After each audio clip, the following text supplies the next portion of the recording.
little better and easier.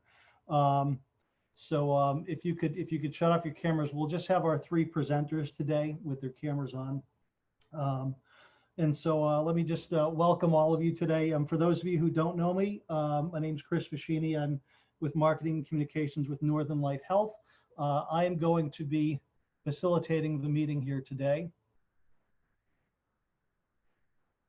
And I'm sorry, I paused for a moment because we got a couple other people joining the room.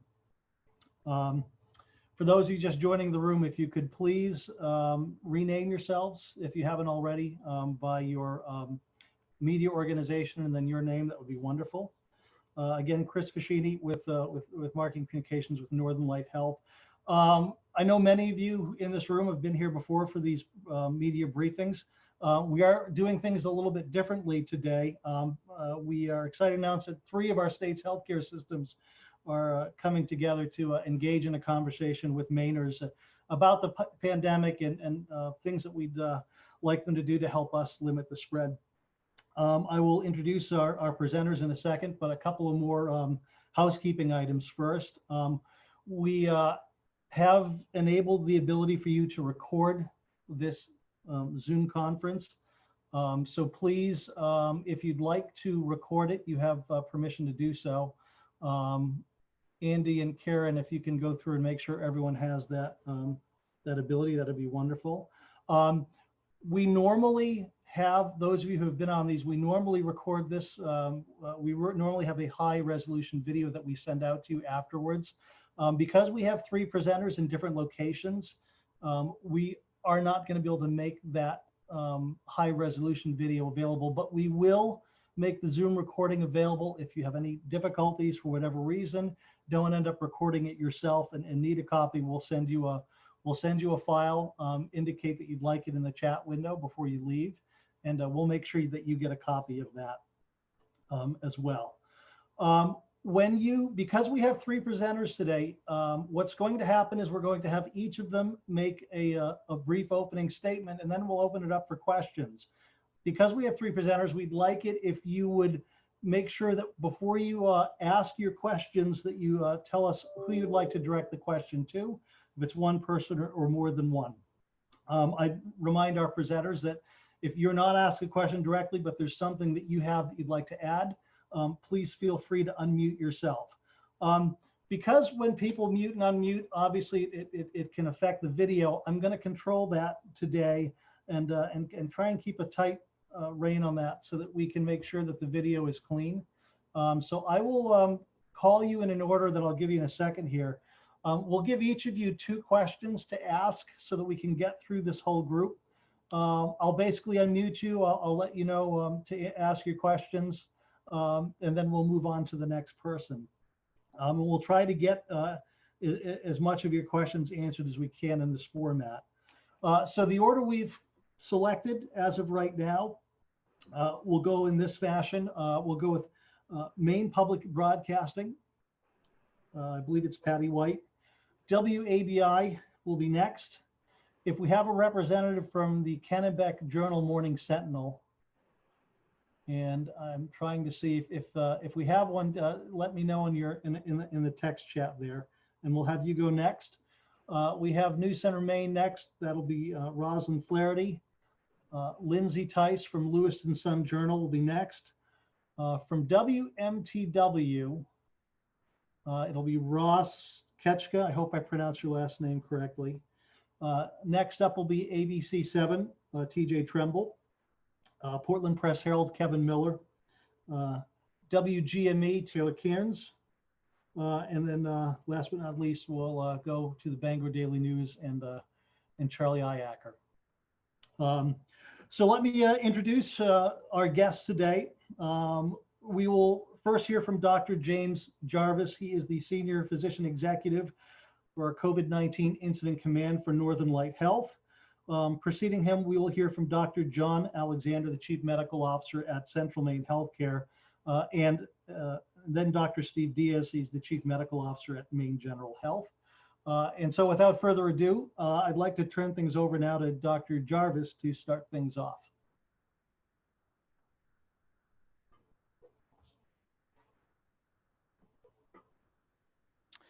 Good afternoon, and thank you for joining us. I'd like to begin by saying that collectively, our message to Mainers today is that during this pandemic, we have all had your backs, and now we need you to have ours.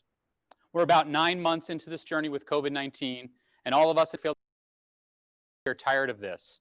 However, today we are here to tell you that as healthcare workers, we need your help. Up to this point, Maine has been fortunate compared to other states. But the fact is that currently we are seeing the highest number of cases, hospitalizations, and deaths since the pandemic began. Here are today's updated COVID-19 numbers from Northern Light Health. We have a total of 52 patients that we are actively caring for. 41 of those are hospitalized in one of our facilities. Eastern Maine Medical Center has 16 patients. Mercy Hospital has 12. A.R. Gould 1. Blue Hill Hospital 3. Maine Coast Hospital 3.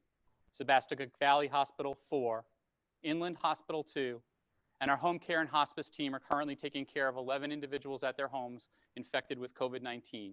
So you can see numbers are rising and they're widespread. As healthcare workers, our pledge to you is that we come to work every day and give our best in order to keep you and your family safe and healthy. But we need your help so we can continue caring for all patients in need. You have the power to slow the spread, reduce hospitalizations, and prevent more deaths from COVID-19. Right now, some of our hospitals are beginning to implement their surge plans. We've been preparing for this for months, and we're ready. But the increase in cases makes our caregivers' jobs that much more difficult, and it affects everyone. By simply taking the right precautions all the time, we'll all save lives and reduce the burden to our hospitals. That's why Central Maine Healthcare, Maine General Health, and Northern Light Health are choosing to work together to spread the word.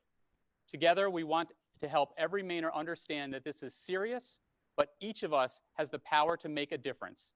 You'll see the messages we share today in newspapers and news websites ads across the state, and we'll be spreading the word on social media for the rest of the holiday season.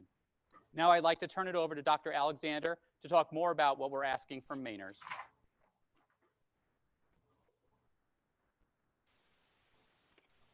Thank you, Dr. Jarvis. My name is John Alexander. I'm the Chief Medical Officer at Central Maine Healthcare. Thank you all for joining us today about this timely discussion that we're having with you and the people of Maine about the coronavirus and where we stand. I'd like to begin by sharing our current situation at Central Maine Healthcare. First, our incident command has been meeting daily to review our staffing, our census, our surge plan, all of our supplies and equipment in order to ensure that we have everything we need to care for our community. As Dr. Jarvis mentioned, we are preparing for a surge and have what we need at least at the outset of a surge in order to take care of our community. We currently have 15 hospitalized COVID patients, one of whom is on a ventilator. We've seen our test positivity rate increase from 5.9% the previous 2 weeks to 6.7% these past 2 weeks. And we've been averaging anywhere from 150 to 250 people tested per day during our weekdays. However, our operating rooms, our testing and treatment areas, and our clinics continue to run at full capacity in order to meet the needs of our community. I've been so honored to work with a dedicated team of caregivers in our hospitals, doctors' offices, and health clinics at Central Maine Healthcare. I've heard their stories about living and sleeping in separate areas from their families in order to keep their families and their coworkers safe. While cases are up across the state, there is some good news to share. As you've heard, the first vaccines will begin to roll out over the next few weeks. And although supply will be very limited at first, more doses will follow in 2021. Each of our health systems, Northern Lights, Maine General, Maine Health, and Central Maine Health, have all been coordinating over the past several months with the state and the CDC to ensure timely and effective delivery of the vaccine to both our healthcare workers and our communities. In addition, we've seen our treatment options expanding, giving us more tools to use in the fight against COVID-19. But despite all of this good news, we know that the coming weeks and months could be devastating for Maine families and more challenging than ever for healthcare workers. We set new records for positive cases each week, and our Mainers in our communities, including those very health caregivers that provide services in each of our hospitals and clinics, are physically, emotionally, and socially drained. That's why today we're asking you to do some simple things that we know will make a difference. Something that you can do to support all the women and the men on the front lines who provide healthcare, food, and services to you and your family. The first is wear a mask. It's simple, you've heard it for months, but it's something that can be done and really makes a profound difference in the spread of the coronavirus. You should have a mask or face covering on anytime you're inside and anytime you're in public. No, you don't need to wear a mask when you're around immediate household contacts unless someone in your house has symptoms or has been identified as having had exposure to the virus. But wearing a mask is your first and best defense against spread or catching the coronavirus. Second, hand washing and cleaning services with bleach or sanitizing. We need to be vigilant. Frequent hand washing and regular cleaning is an important safeguard to prevent spread of infection.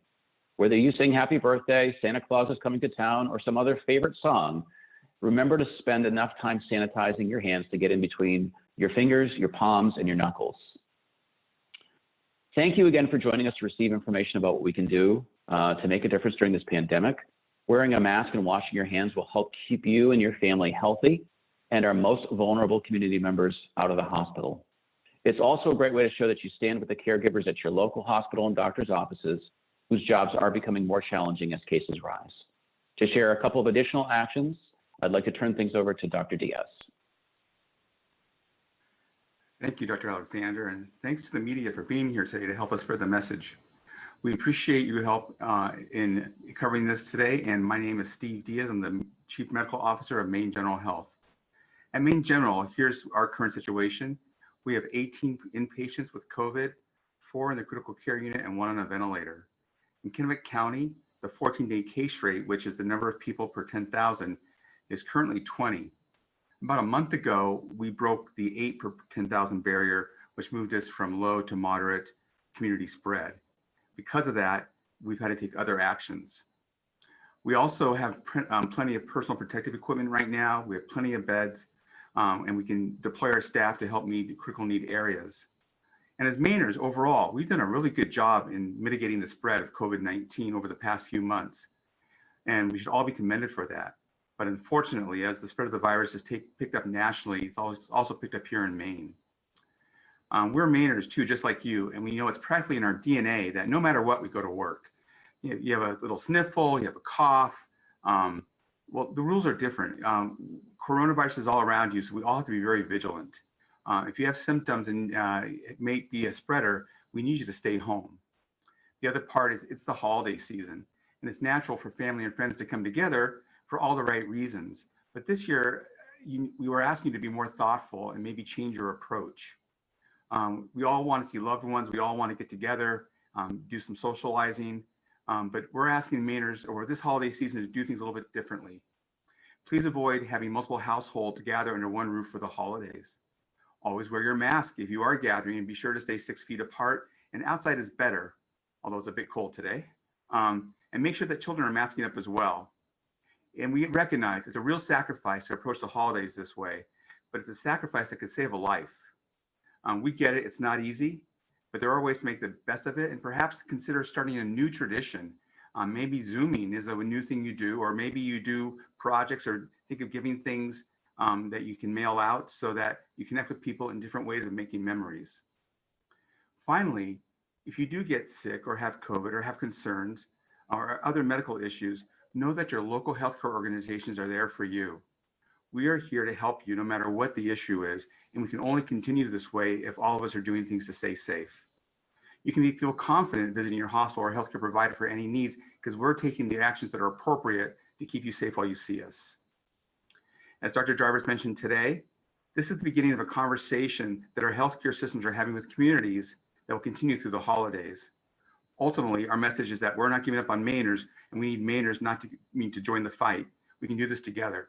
The other important piece here is that these are very stressful times.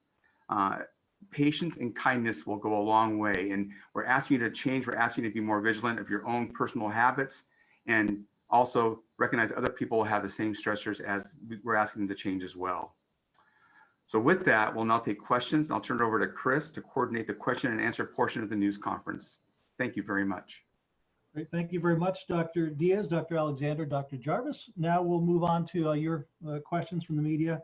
And there's a fairly, just a fair warning, there's a fairly robust group of people in this in here, so it might take me a minute or two to find you and unmute you. Wait until you're unmuted, and then you can ask your question.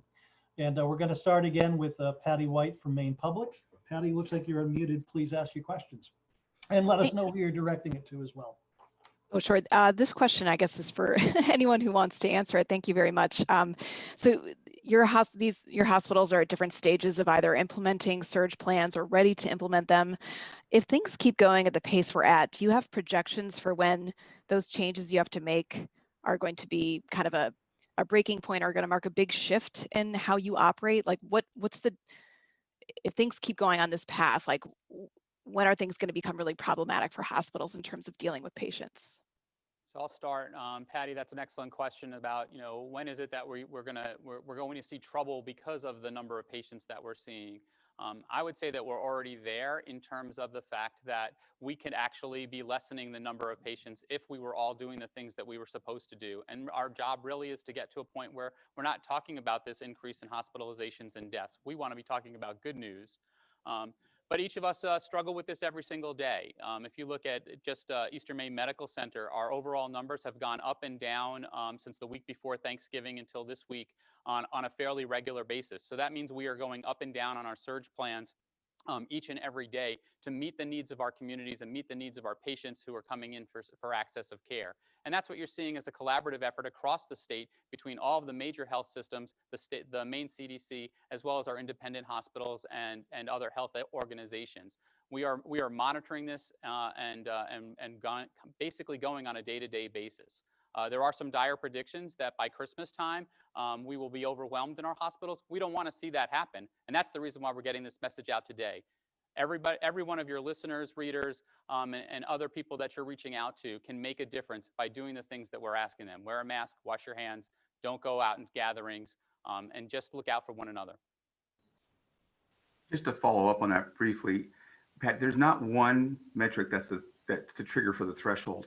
So personal protective equipment, having enough beds, having enough staff, everything is a dashboard that I think we all look at daily in our incident command. So there's not one way to say that when does a plan escalate. It's that many of us are already using plans in part based upon what part of the dashboard shows that we might have some, might need some help or redeployment or other strategies to help us stay whole. So it's a great question. It's many different parts. And I would just add, first I'll just say we're not going to, I promise we're all not going to try to answer every question, but I would just add one thing. Dr. Diaz mentioned that it's really important for those of you in the community who require healthcare services, whether it's primary care health, mental health, a surgical procedure. It's really important for you to continue to seek that access. And one of the differences that we have pursued, each of our systems have pursued during this period of time with our surge plan, is to make sure we continue to have that critical capacity for screening examinations, for surgeries that might be necessary, for clinic visits, things along those lines. So the surge plan, as Dr. Diaz mentioned, the triggers are pretty complex, but we're working very diligently to make sure that all of you have access to come in and get the care that you need in a timely manner, unlike what we saw happen in March and April, where we really saw a shutdown of a lot of elective services. Patty, do you have a follow-up question? I do, actually. Thanks so much. We're looking at potentially vaccines arriving in Maine in a couple weeks if things go well, or maybe even before that. How does the surge in patients affect your ability to administer vaccines? Is that a concern? I don't think it's a concern. All of us are very skilled in doing vaccinations and mass vaccinations.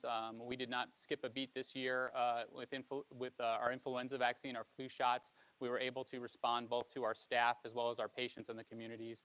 So I don't foresee that as being a challenge we will not be able to overcome. We will consider that to be one of our number one priorities. And Dr. Diaz and Alexander, are you all set? Just so you can nod if you don't have anything to add. Okay, good. Yeah, agreed.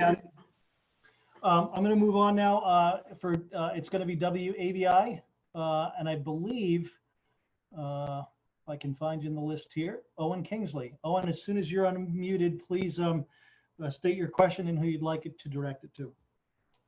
Thank you. I'll direct this to Dr. Alexander. Also going off of vaccines, are there any concerns or nerves among healthcare workers being the first mass group of people to try out this brand new vaccine? It's a great question. I think there's been a lot of discussion around that, both internally, obviously externally, and in the media. We've had the fortune, I'll say fortune, to see, the vaccine begin to be rolled out in the United Kingdom just this week. We've looked and we've asked our healthcare providers across our system and across different specialties and departments to understand what they need to know in order to make the best informed decision about the vaccine. We're roughly about 50 to 60% of our healthcare workers say they're interested in a vaccine, and they've given us outlines of what they want information about. What are the potential side effects? What happens if I have symptoms as a result of the vaccine? How does that impact me in terms of my ability to continue to work, or do I have to spend time away from work? So we feel like we'll have enough information, and we've maintained a transparent process with our team members in order to ensure that they can make that decision for themselves. And I believe they'll make a good decision around accepting the vaccine. Okay, thank you very much, Dr. Alexander. Owen, I'm sorry, I muted your mic, but let me get back to you. And if you have a follow-up question, please. Yeah, there's one. How well are you?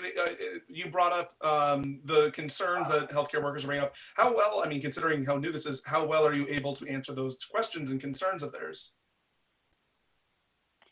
Well, and I'll certainly defer or look to my colleagues to fill in some information as well. We're being provided the information that in large part is being provided out into both the media as well as to the scientific community.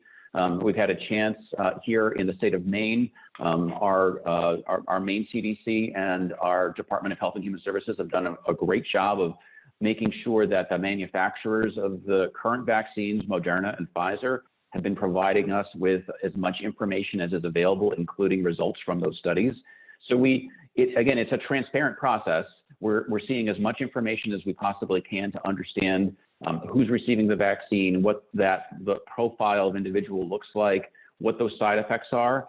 And so, it's as much information as we have available. And I think that's one of the challenges that we've dealt with all along with this pandemic. We talked about this early on over the course of the pandemic. This was something new that we didn't necessarily understand, and we've learned as we've gone. So, we've built a certain level of trust with each other and with our caregivers, and that's what we're relying on to be able to make sure that we can answer their questions honestly and that they can make an informed decision. I would add, John, the only other thing is that the FDA has not yet formally issued the emergency use authorization. And typically, when they do that, they also provide lots of information about perhaps a toolkit would be a good way to frame it, of the paperwork that people provide in order to give people informed consent around a vaccination. So that will come out also over the next week or two. Pfizer probably tomorrow, and then Moderna to follow soon after. Okay, thank you very much for your questions, Owen. I do not see a representative next for the Kennebec Journal Morning Sentinel. If there is someone in the room I'm missing, please speak up in the chat window and let us know, and we'll get to you. But next on the list, I see Rosalind Flaherty from New Center, Maine. Rosalind, when your mic is unmuted, please ask your questions.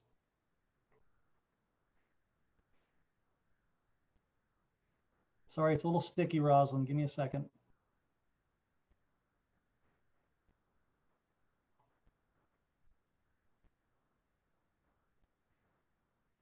Erin and Candy, can you try to? Can you hear me?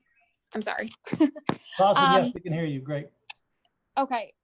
You guys touched on this a little bit, but what exactly are you hearing from doctors and nurses? And is anyone having any staffing issues? Is that directed to someone in specific, Rosalind?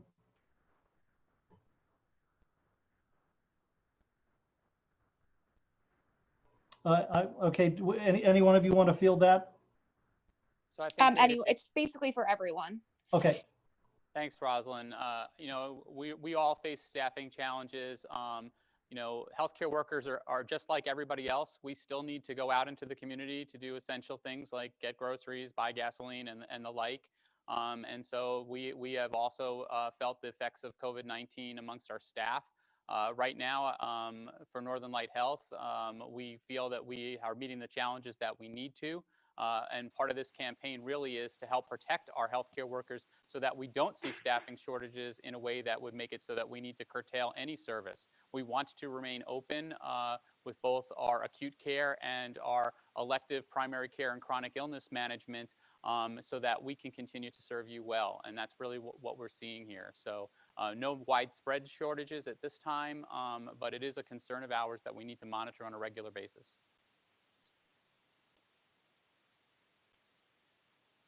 Just want to pick up on that. So I do think staffing is tight, though. I think because all of us have some staff out already, either with COVID or because they're close contacts.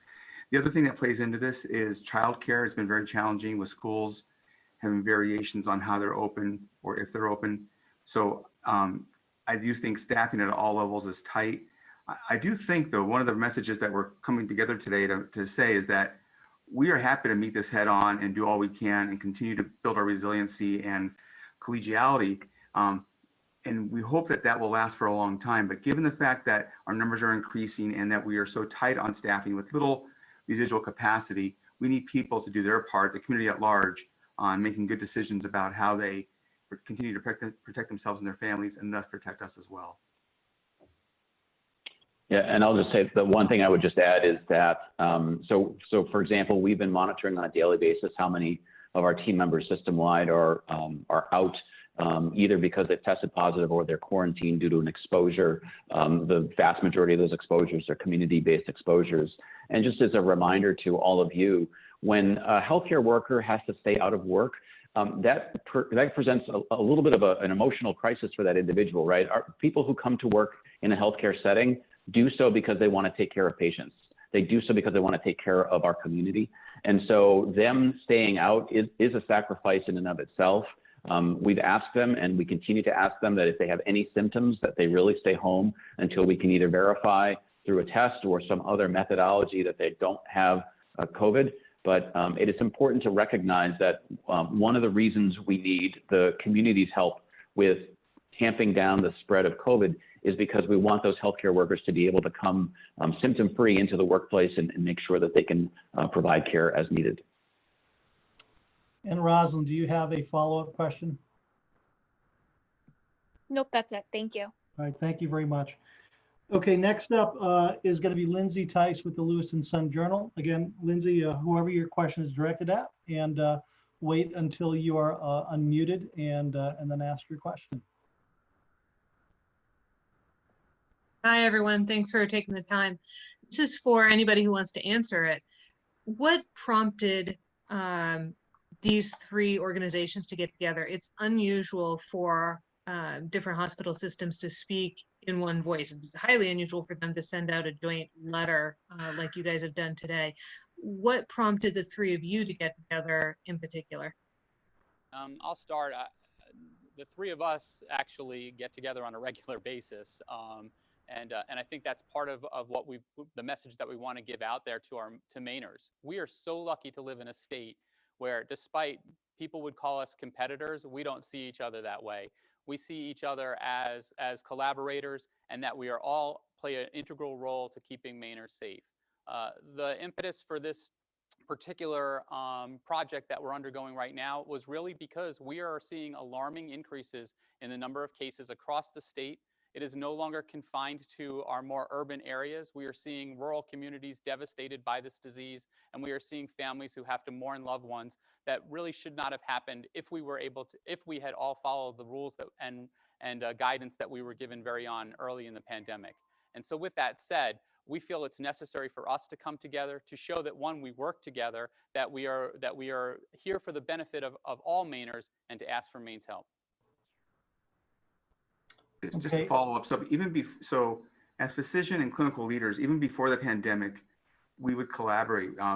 We have an email listserv. We ask each other questions. It's a different level. And then with the pandemic, we've been, as Dr. Jarvis said, we've been meeting weekly at least, if not many of us on the same different committees, talking all the time.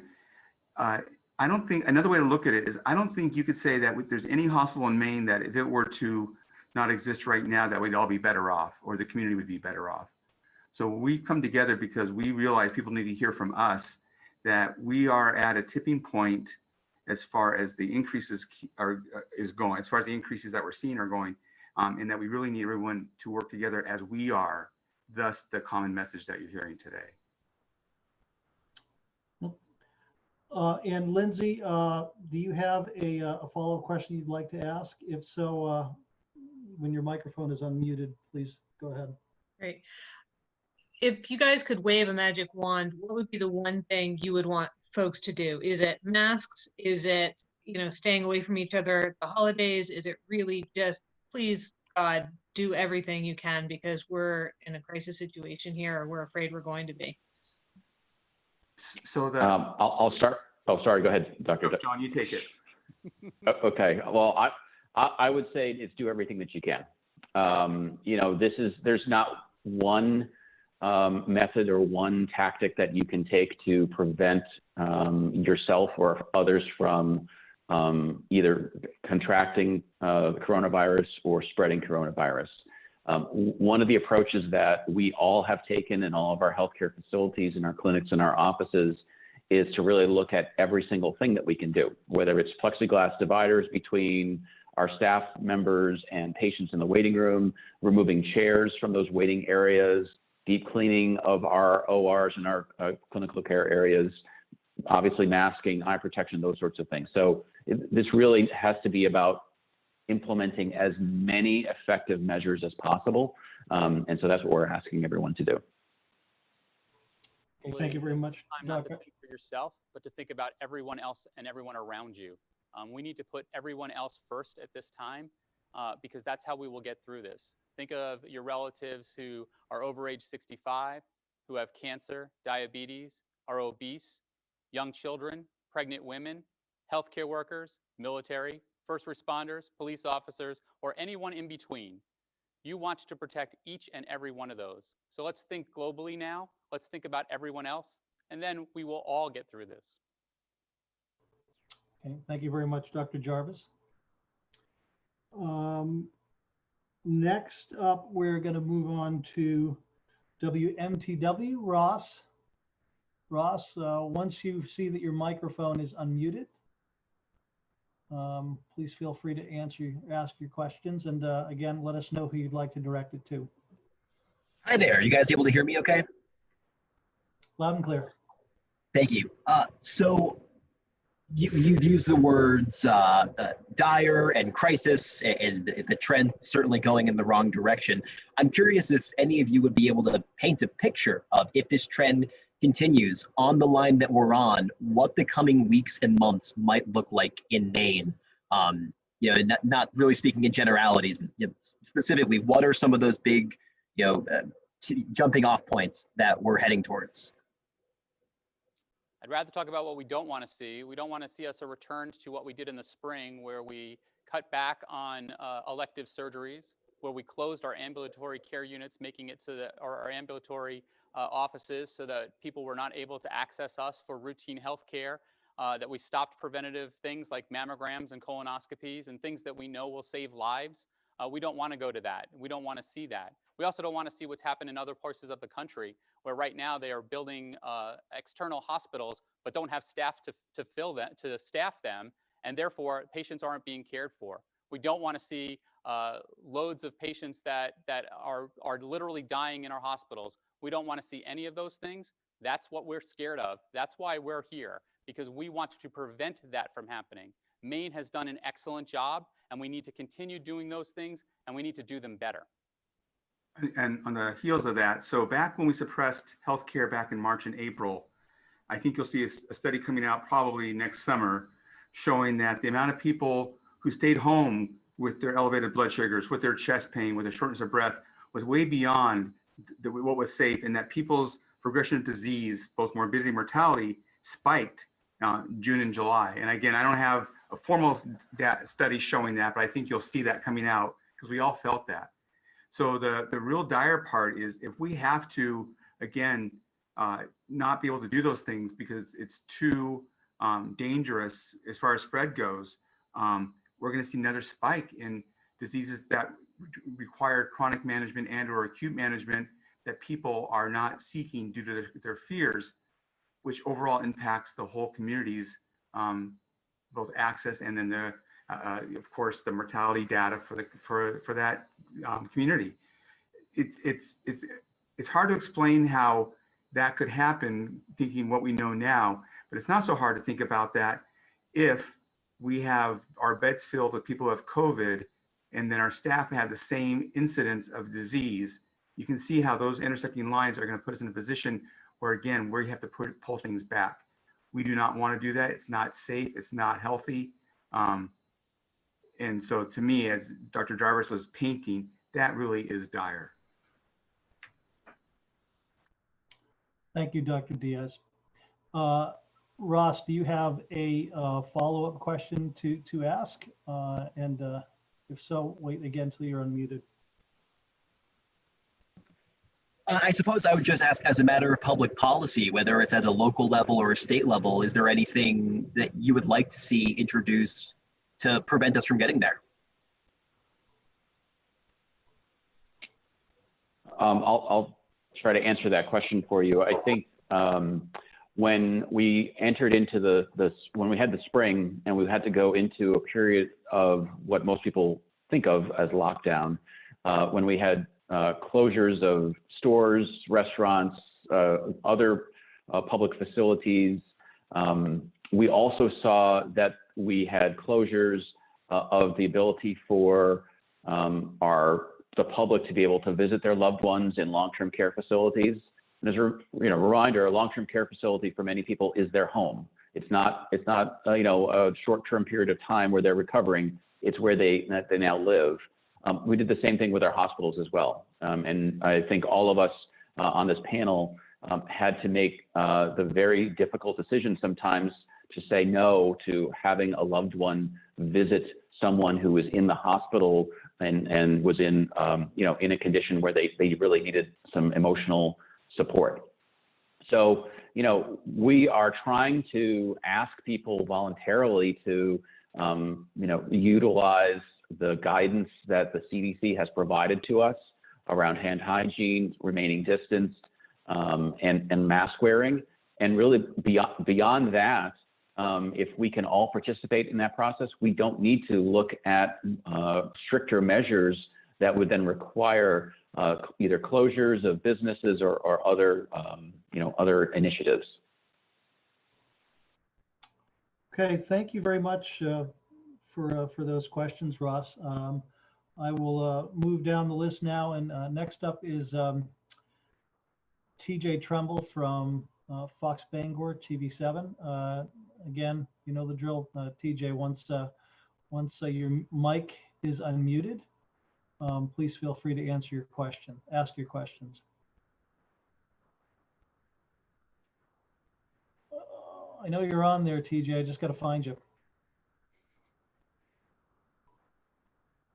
If any of my facilitators are out there, can help me find TJ.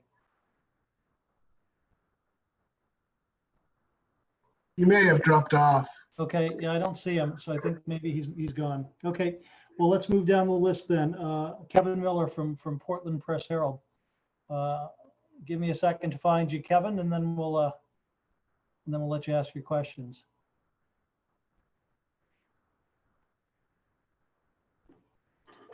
Great. Yeah, thank you very much. This first question, I guess, would go for any of you. The Maine CDC, as you guys know, announced yesterday they're not going to be conducting as much testing for COVID-19 as they kind of prioritize their own testing. Did this announcement today have anything to do with that, or can you talk just generally about your own respective testing capacities and whether you have concerns about your ability to keep up with that if we see additional surges? Well, I'll start. Yep. So this had nothing to do with that particular announcement. This had been in the works already. As we said, this is really in response to increased case numbers. I will say it's not that the state is going to decrease their testing capacity. It's just simply that they are being overwhelmed because of the sheer volume of cases that are going in, and they really need to focus in on outbreaks and making sure they are testing individuals in areas where outbreaks occur. And so we support that as being part of the decision. Is it sad news for the state of Maine? Absolutely. Any loss of us in any kind of resource is a major blow to the state, and testing is such a critical part of what we do. At Northern Light, we will continue to ensure that we have capacity to test people in clinical situations where we think testing will help facilitate care, and so that will be our #1 priority. And then we will need to prioritize for those people who are doing things like asymptomatic testing for travel, return to work, and things like that. We will have to prioritize those, and that's the situation that we have been in really since this pandemic began, and it's just becoming worse now because of those increasing case numbers. And do you have a follow-up question? Yeah, thank you very much. And this is, I guess, more general. I mean, a lot of the things that you're asking Mainers to do right now, wear masks, wash your hands, are things that you in the public health, as well as the governor and the Maine CDC, have been asking people to do for months now.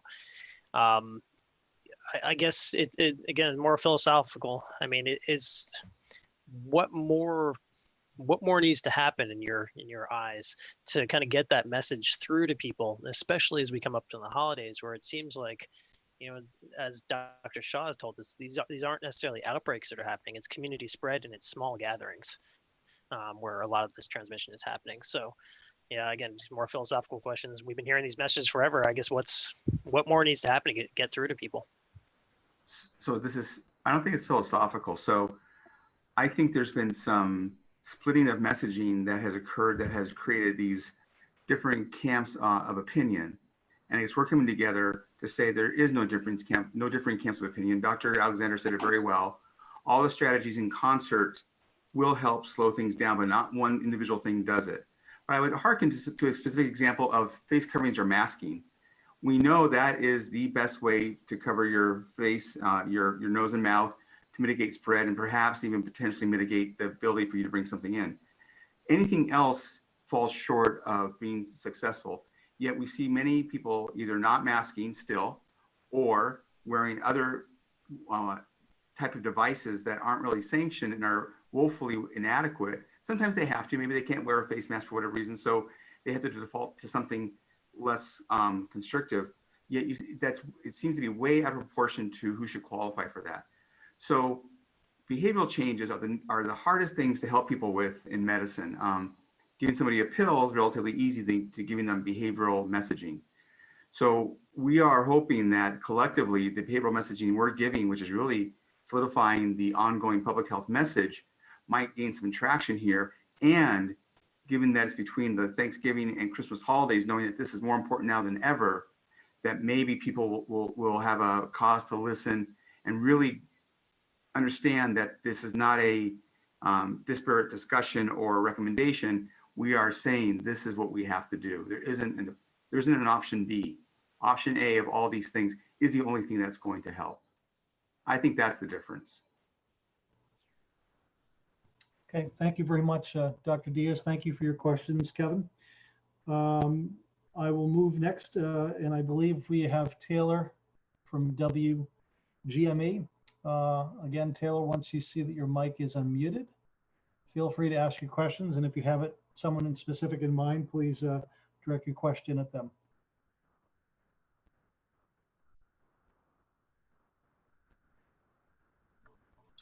Good afternoon. This question is for anyone who feels like answering it. Just thoughts on vaccine distribution. After healthcare workers and first responders, how should the state prioritize what groups get the vaccine first? I think the high-risk populations, we've seen in our history already in the last year that those who are in congregate living facilities, either long-term care, prisons, or other, might be higher risk and have worse outcomes than others. So I think the next group is those in congregate living, especially in long-term care, nursing facilities, skilled nursing facilities. The other way to look at that is if those groups really are blossoming, that if someone gets sick there, then it spreads to 50 people almost overnight, that those are also the types of outbreaks where, because they have perhaps more chronic medical conditions, that they need hospital services as well. So if you can make an impact there, that would probably be the best thing we could do as a community to help our resources stretch further and help the acute care hospitals not get to a stretching point. But that would be my 2 cents on that question. And Taylor, do you have a follow-up question? I don't. Thank you. Okay, thank you very much. And I do see, last but not least on our list is Charlie from Bangor Daily News. Charlie, just give me a second to find you, and then we'll unmute you and let you ask your question.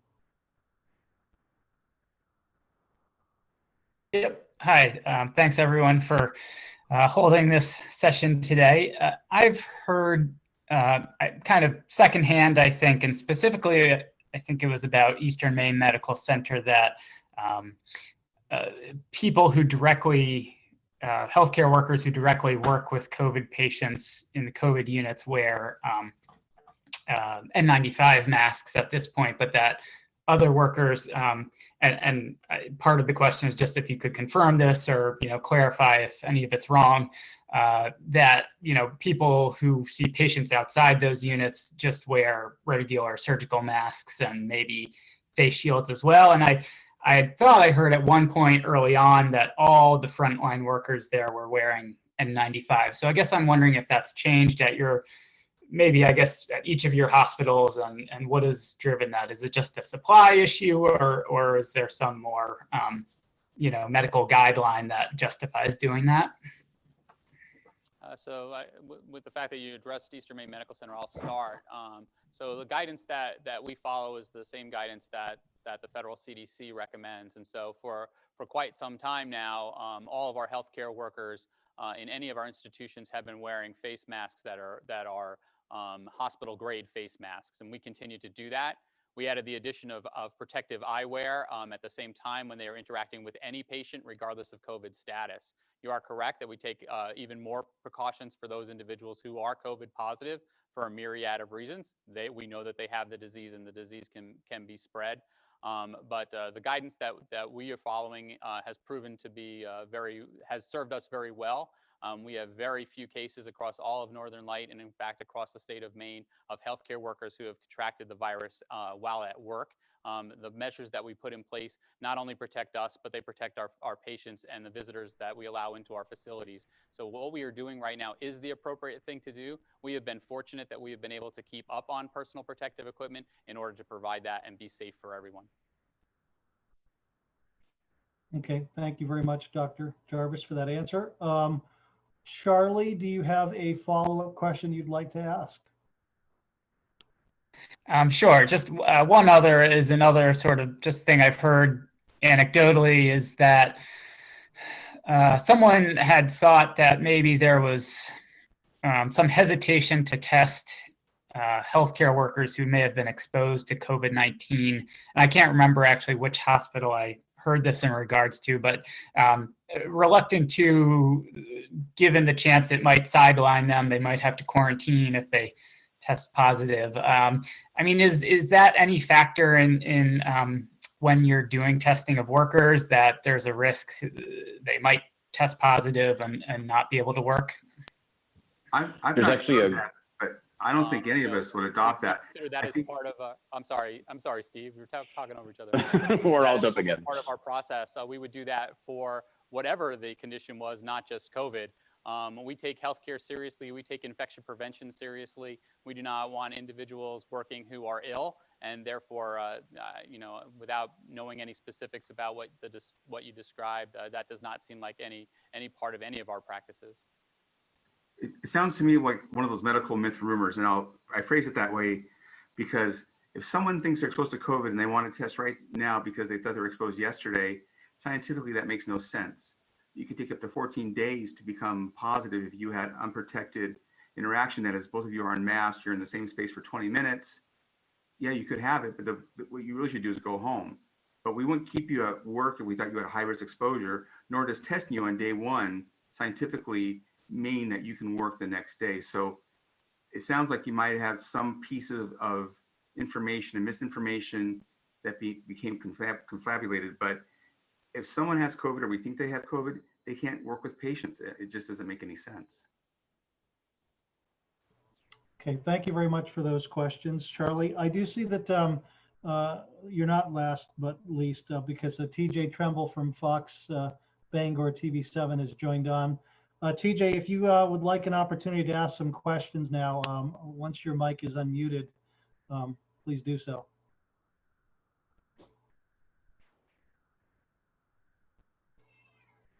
All right, looks like it's a little sticky. Hold on, TJ.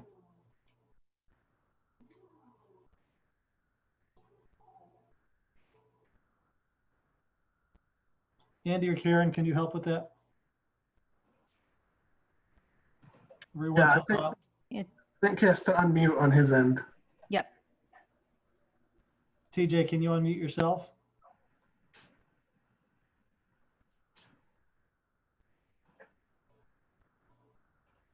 All right, I'm going to try and unmute all. Everybody don't talk, and we'll see if we can get TJ up to answer his question.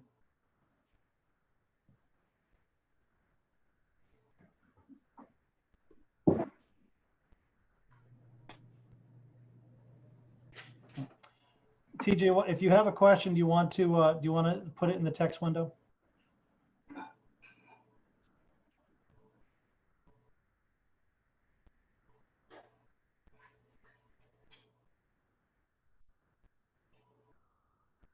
Going once. All right, TJ, try one more time to unmute yourself. It's technology, sometimes this happens.